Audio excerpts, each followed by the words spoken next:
Hello and welcome to Mediumship Matters with me, Hannah McIntyre. How are you doing? You might be doing very well because you might have just literally gone from the last episode onto this one, like I have. I promise to try not to sing really loudly and blow up your speakers on this one.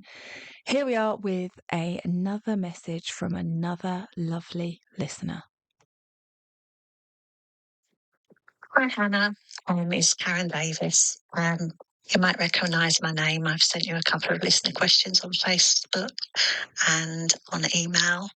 And I thought I'd be brave this time and send you a voice note. And after this, I'm going to leave you alone. I don't want you to think I'm a stalker. Anyway, I've been found you a little while ago, and I've been binge listening to your podcast every day. And I was thinking, what am I going to do when I've caught up? I really don't know. I don't know what I'm going to do with myself. So when I'm out with my dogs in the field or whatever, I just listen to you all the time. And when I'm doing the housework, that makes it much more interesting. So yeah, and I just think you're amazing, and I've learned so much from you. Um, I'm, I've really sort of procrastinated for so many years. I started seeing things sort of in my early 30s, and I'm now nearly 58. And I still don't feel like I'm doing much with my spiritual side, although I'm always listening, learning, progressing that way, but not actually working, if that makes sense. Anyway, just a little question today. I know you talked about how your views have changed about spirit guides, and that they're all part of Source, and they just present as individuals to help us, but really they're part of us. Part of Source. But I just wonder what your take was on angels. So obviously we always hear about the angels like Archangel Michael, Archangel Raphael, etc. Metatron. Do you see those as presenting as those figures? And that do you feel that they are part of us? I know they're a part of souls, obviously, but is there a distinct difference in your opinion? Anyway, yeah, I just wanted to know more about the angels, really, and how you view them. And then just a little story I just thought I'd tell you. I'm going to send you a photo. When my mum died nearly 3 years ago, she really loved butterflies, and every birthday I sent her a card with a butterfly on. And anyway, just after she died, I was in the field near where we live, and I was looking at something on my phone, and all of a sudden I just felt this urge to look up into the sky, and it was just that knowing it wasn't just a cloud. There was this cloud, a huge cloud that covers such a vast space that was just looked like a butterfly. Anyway, I'm going to send you a photo. Unfortunately, they won't be able to see it on the podcast, but you might be able to explain it. But yeah, I think that's one of the most magical things I've ever experienced, because the feeling of being told to look up and then seeing that. And my mum had a lot of difficult times in her life. So when I saw that butterfly, for me, it was like her saying, I'm free now and I'm happy. And that just meant a lot. Anyway, can't wait to hear all your new episodes. But I'm still catching up with the old ones. And thank you for all that you do for everybody. Hi, Karen. Thank you for your lovely message. I like stalkers. As long as they don't come to my house and see that I actually live in a hovel because I never do any cleaning, I'm perfectly happy with them. Now, I'm always disorganized, flying by the seat of my pants, or we could call it in the flow of the energy and just seeing where it takes me. We could. But I don't listen to the messages until I go to put them on the podcast. And I've just listened to yours. So I have now, in this moment, just sent you a message saying, could I please use your photo as cover art for the podcast? Which is a lot of pressure for you. So, listeners, you may be able to see Karen's photo. You may not. Poor Karen, I've completely stitched her up. But there we go. It is an incredible giant butterfly. My thoughts on angels. I think that there is no hierarchy in the spirit world. I think angels were created by man. Doesn't mean we can't utilize them, doesn't mean it's not a great frequency, but a system where there is a hierarchy of angels, where there are good ones and then less good ones. Archangels, like the chiefs. Oh, yeah, there's the celestial chieftain princes of angels, isn't there? Like God's got favourites is a human concept to me. I think we are all God's favourite. And so I don't believe in angels in the traditional sense. I think they take forms and give us signs like feathers and the traditional shape of angels, a human with wings, to make us feel connected, to give us the signs that we need, not because they really are winged, and not because they have any real connection to white feathers, but it works, so they use it. And I'm not saying that when you get a white feather, it's not from spirit. I'm saying that they know that that is a widely recognized sign. However, I do believe in frequencies of energy and experiencing frequencies of energy. And so when we are calling angels to us to work with us, there is an intention there of working with that particular type of energy. So that is what we are opening up to. So that is what we are experiencing. I don't believe that the spirit world is as separate as we seem to view it. I think we're just calling an energy to us. A bit like I've got a new trance guide. I can't remember if I've told you guys this or not, but they're not actually a guide. They're a frequency. They came in at first and they were being really silly. They're very different to Charles, who's very serious and steady. They are they came in and gave us a different letter of the alphabet every time they came in as their name, just to mess with us, I think, and to get us to realize they're not a person. They're not an individual. And they now present themselves as the frequency of joy. We call them joy. And it's kind of nuts. So I can see that in the process of that, I needed to experience them as an individual, as if they were a person guide, for them to then come in as a frequency, and that frequency to talk to us. And I do think there's something very similar with angels. Like Metatron, for example, widely associated with sacred geometry, obviously angelic Reiki. If you've done that, there's a lot of stuff to do with Metatron. Now, it's not that I don't believe you're working with Metatron energy, it's that we've labeled that energy as such. And so we are tuning into the frequency of that energy rather than an individual angel. It's the same for me with ascended masters. Jesus is beyond a human, but simultaneously presenting as a human. And we know that because we know who Jesus is supposed to be, the same as we're all supposed to be, the children of God. And so, but there's this kind of, when you are working in the frequency with Jesus, you are getting kind of what you expect as well, because it helps us when we're opening up to have those little things that we can hold on to, that those little expectations. When you're working with Buddha energy, that's the energy you're calling to you. Are you actually calling Buddha, or are you calling energy? Is there a difference? I don't think there is, really. It's just that we want to label it as individuals.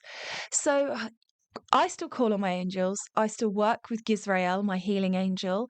But I also accept that they are almost becoming a form for me. And I just think it's a different frequency of energy. And I think that energy would be all the way through the spirit world, but it helps us to open up to it. It helps us to call it in. Does that make sense?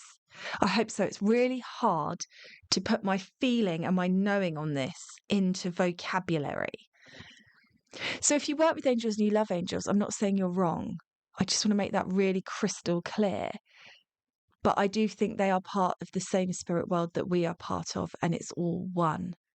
Because I believe that I am part of God. We're all part of the same thing, rather than God at the top like a family tree or a hierarchy at work. Like God's the big boss, and then there's the archangels and the celestial chieftain princes and all of those. There's some crazy names for different types of angels, and then there's the ordinary angels, and then under the angels there's ascended masters. They're okay too, but then Jesus is an ascended master, or is that just what we've decided? So is he higher up the hierarchy? Is he more with the archangels? Is he next to God? Okay, so Jesus is next to God, but then where are we mapping now? Saint Germain, is Saint Germain with the archangels, or is he with the ordinary angels, or is he with the ascended masters, or is he just a spirit? I think that's all human labeling. So work with them, utilize them, use them, but try not to be limited in your response to them. Hope that helps. Probably doesn't. You're welcome. Next up, I had a really lovely voice note from Sabrina, a long voice note. But unfortunately, there's too much car noise. She's obviously, Sabrina, you messaged me whilst driving. So I cannot use it on the podcast because there's too much background noise. But you had a couple of questions for me. I've tried to boil it down. Your mother-in-law just passed a week ago when you messaged me. I'm so sorry for your loss and your family's loss. And since then, your husband has been away and you've been having awful sleep. And you've been being woken up by voices in your room. And you want to know if that could be night terrors or if it could be spirit, and how to discern between the two. Well, the first thing is spirit will always do as you tell them. So you have said that you've asked them to leave you alone and they haven't. That tells you everything you need to know.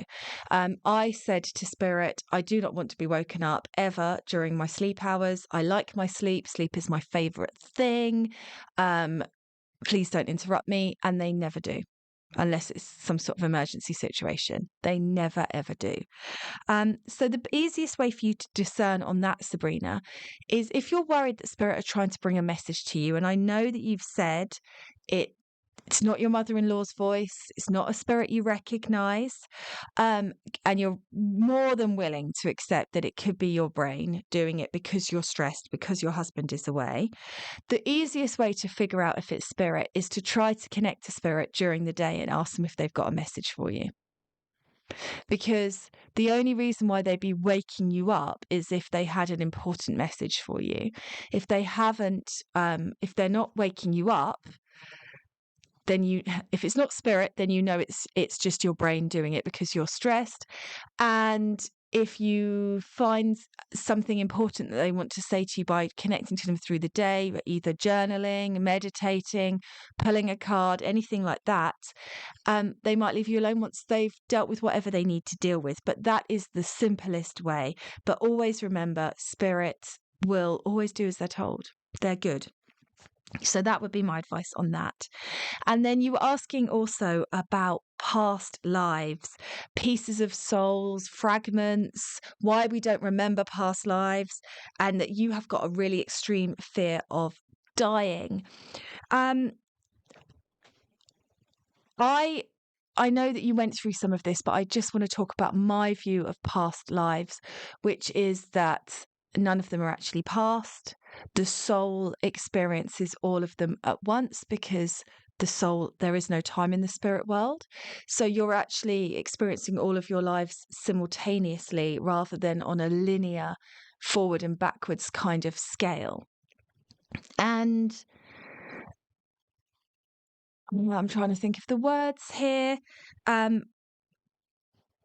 Your soul, weirdly, is all of the lives it's leading, but also none of the lives it's leading because there is no time in the spirit world. There is only now, which is beyond my human brain to really, really understand fully. But I understand it slightly as a concept, and then my brain just goes foot and I can't get any more.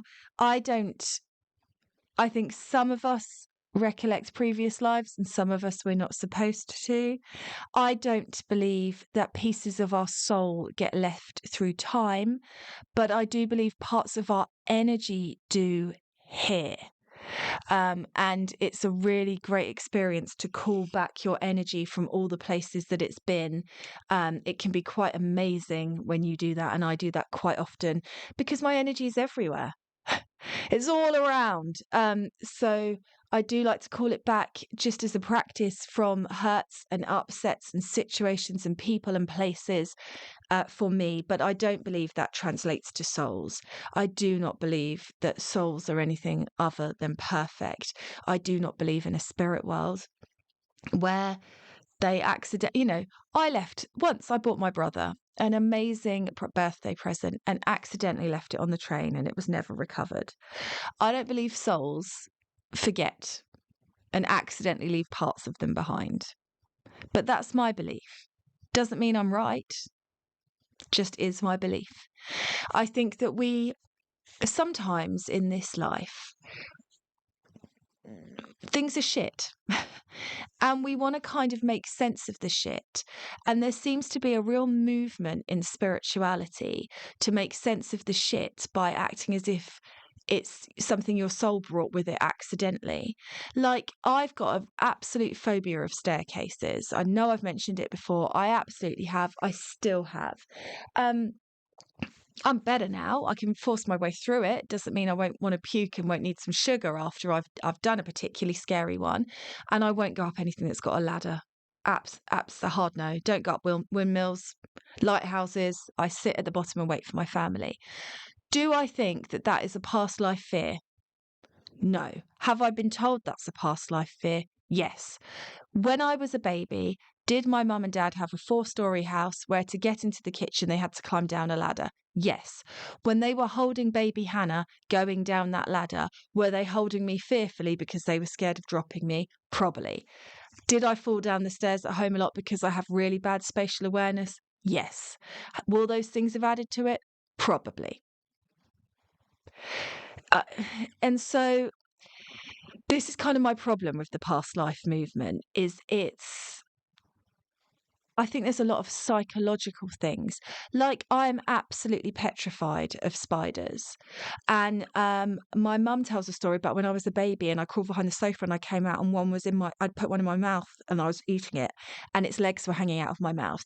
I'm pretty sure my reaction to that story has compounded my phobia of spiders. I mean, horrendous. Blech. So, was I eaten by a spider in a past life in another dimension where the tarantulas are the size of people? I don't think so. I think I don't like spiders. I think humans are weird. We have weird things that go on in our brains.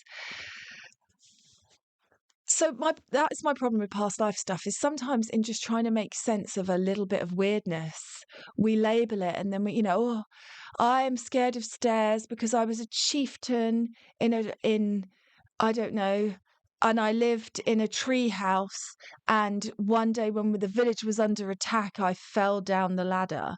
Or am I just scared of stairs? And is that fear of scaresy stairs, is that actually because I have a problem with my ears? So I'm always slightly off balance. I'm always feeling a little bit like I'm on a boat and I haven't quite got a solid ground under me. And I'm scared of tripping and falling because I fell down the stairs a lot because of that. Anyway, I digress. I'm so sorry, Sabrina. Is this what you wanted in your message? Probably not. Fear of dying. I think it's really understandable. Sometimes I think about the spirit world being a oneness. And I go, yeah, a oneness, amazing. And then I think about not being reunited with my grandmother as individual Nana, but being reunited with the oneness. And then the human part of me wants my Nana to be an individual. And I'm sure that there is some way that that is managed in the spirit world so that as we transition to the spirit world, we don't just. I think sometimes the way it's talked about is as if we dissolve into nothingness. But I think what we actually do is expand into everything. And You will be reunited with the people that you love and miss, but you will also be reunited with every single soul. And you will love them as much as the people you got to live lives with. And that includes your nosy neighbour Sheila, who's a right pain in the arse. And that includes the annoying work colleague with halitosis who stands over your desk. And that includes the person that cut you up by driving like a tit earlier. But it's almost too much for us to cope with that. So I understand fear of dying because I think there's this is our one shot here, isn't it? In this body at this time with these people in this incarnation with these cards dealt the way that they are. And we just because you know that there's other chances doesn't mean that you're automatically not going to be afraid. I also, the more that I don't know if I'm helping you, Sabrina, or I'm just wittering, but I'm enjoying myself. One of the things I've found is the more mediumship I've done, there was a period of time where I was like, got to make the most of it, seize the day, carpe diem, all of that stuff. You never know when it's going to go. And that is, I've still got, but I also have the icy finger of fear because I've done so many spirit links. And my husband and I are getting not older, I'm only 43, but older. You know, I have done spirit connections for people younger than me. I have had widows in front of me who are younger than me. And so you do start to feel that little icy cold finger of fear. You do start to think, oh my goodness. And I think you just have to really make the most of it. And I don't expect to be fearless. I don't expect to not be worried about these things, but I do expect to take every opportunity to make myself happy and to take every opportunity to have as many experiences with my husband and with my family as I can while I've got the opportunity to. So don't expect the fear to go. It's perfectly normal, but use that fear to make sure that you are living every day as if it's your last. That is my advice. And yes, that's part of the reason why my house is probably not up to standard. Got other things to do, other places to be, other things to focus on, cheese to eat. It's the truth. Next up, I have an anonymous question, and I'll just read it out to you and we'll go from there. Hi, Hannah. I've recently signed up for your 6 weeks healing program, which I'm enjoying. But as I'm going through the lessons, I feel like some of your beliefs may have moved on since you put this course together. Am I correct in this assumption? You are. In fact, you must have been probably. I'm looking at the date you've sent this email. You were probably the last person to sign up for it before I took it off sale for that exact reason. So I'm sorry that you've kind of got caught in the. I hope you're still getting what you need from it. But drop me a message if you're not, because yeah, it's really hard when you record things and create things and grow past them. I'm trying to edit my book because I've had so many reviews online saying about spelling mistakes and stuff, which is not my forte, as you can tell from it. And as I'm reading through it, I'm thinking, oh, I want to change that and I want to rewrite this. And I'm like, because I do evolve really quickly. And it's always hard when you put something down concrete that you want to, I'm always growing and changing. Anyway. Oh, you've said you'll still get much benefit. You're confused about your own thoughts about spirit guides, manifestation, etc. I've recently joined a circle at the local spiritualist church and I'm conflicted about that too. Although in their eyes, I'm a beginner, mediumship development wise. I feel like I don't belong in some ways because my thoughts and beliefs have moved on, are more modern maybe, from some of theirs. I honestly don't mean that in an egotistical way because I'm still learning by attending the circle, even if it's to acknowledge and see the contrast. I suppose I will keep going for now until I'm sure I don't want to anymore. Anyway, I'm not really sure what my question is, but sharing my thoughts and wondered what yours are on the above. Right, well.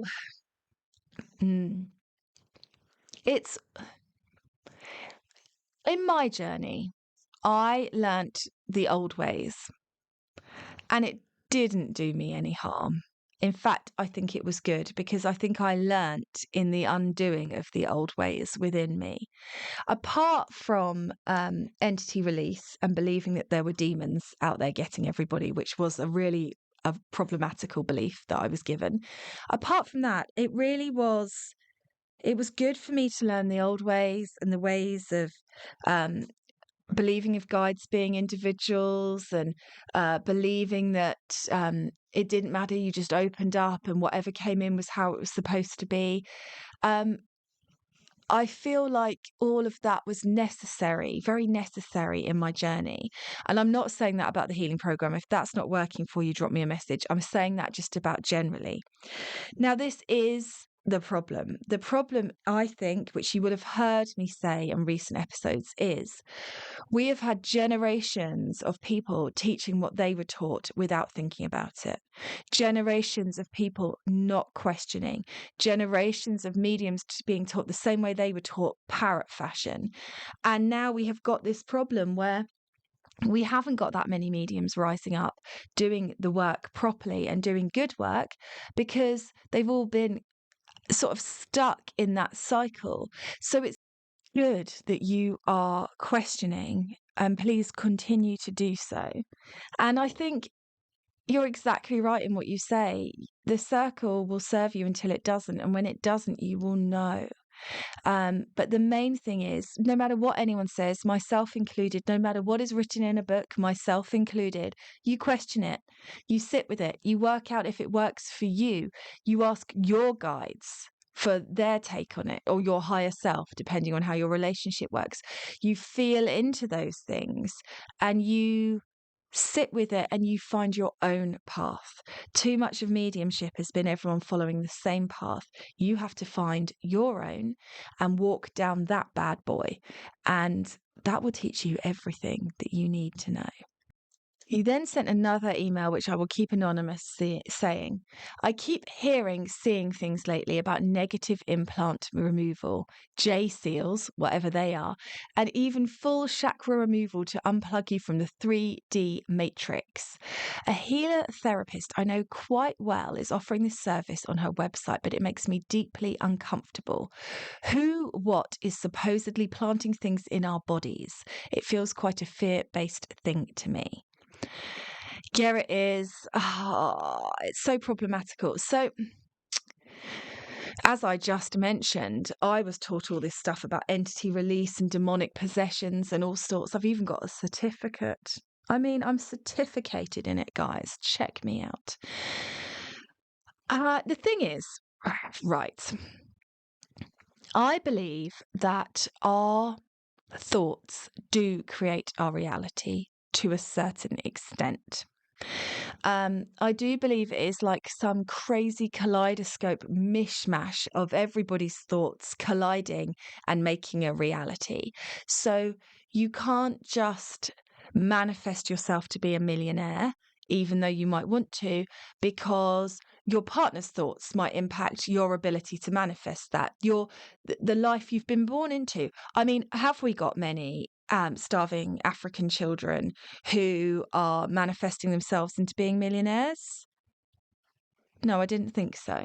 So I think that there is the path that we have chosen, and then there is how that path partly manifests is due to mindset and belief system. And so here's the thing, because I've been thinking a lot about poltergeist, demonic experiences and stuff like that. If you believe that those things exist, you can call that energy to you. You can create that energy in your home. And so whether you are whether you are doing protection and protecting your space, or whether you are asking the angels to come and clear stuff, or whether you just believe there is nothing there to be afraid of, the result will be the same. And this is where it gets problematical for me, because if you are advertising and taking money for negative implant removal, you're putting that fear in other people. And that is problematical for me. I'm so lucky, grateful, maybe not lucky, maybe I just always knew on some level that I never charged for any of the work that I did with the best of intentions, because my view was always, well, if somebody has got a spirit trapped in their body, it's not great for the spirit that they're trapped in their body, and it's not great for the person that believes they're there. So let's do the good work and get rid of them, and no, we won't charge for it. So at least, thank goodness, I didn't charge for that kind of thing. But I think when you're advertising it as a service, it's a little dangerous, because you're then telling people that exists, and that might then become their belief system. And I know that I told people that they had attachments and stuff because I really did believe it for a time. And I know I believed that I cleared them. And here's the thing, I know that belief worked, but it doesn't mean it was true. So, from my understanding, because I do try not to get involved in this dialogue too much, there's some people that believe that there's alien races that are putting stuff on us, and other interdimensional beings. There's some people that believe it's demons and dark forces.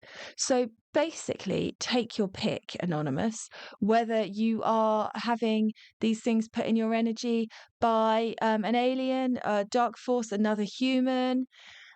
And obviously, when these things are happening, your spirit team are on their coffee break, because they're not going to look after you and make sure you're okay, because oops, they left the room and now, oh, you're stuck. Yeah. The thing is, there's no point saying anything to your friend that's a healer therapist, because I know when I believed what I believed, I really felt like I was doing God's work, and it became a big part of my personality. And so you just have to let spirit try and show them otherwise. That's what spirit did to me. The question that's unfolded and unrolled it and fixed it all for me was when I call the angels in to clear away this portal, this being, this demon, whatever it was, the angels always come. Why do they need me? Why wouldn't they come anyway? And that has remained my question in all forms of spirituality. Why? Why would your spirit team who love you and protect you, why would my nan let that happen to me? If she's now part of the spirit world and infinitely powerful and all of these things, why would she just go, oh dear, Hannah's got an attachment, good luck, girlie? So that's always how I come to it. But I also understand that it was a valuable, important part of my journey to be able to talk to you guys about it and sort of break down that belief system. If I hadn't once been it, maybe I wouldn't be able to talk about it in the way that I can. If I'd always just known that spirit were good, maybe the dialogue I'd be able to offer would be different. So it's an interesting thing. But yeah, you just have to kind of know that spirit will be bringing the signs and showing that it's nothing to worry about, and wait for that day when they realise, hopefully. Hope that helps. Thank you for messaging. Okay, here we go. All done. Another episode. Thank you guys for listening and all your questions. I think I'm up to July. So I'm getting there. Hang in there, guys. If you've got a July, because there are still some July messages, I will be getting through those as quickly as I can. And onwards and upwards. Take care, everybody. I will catch up with you again soon.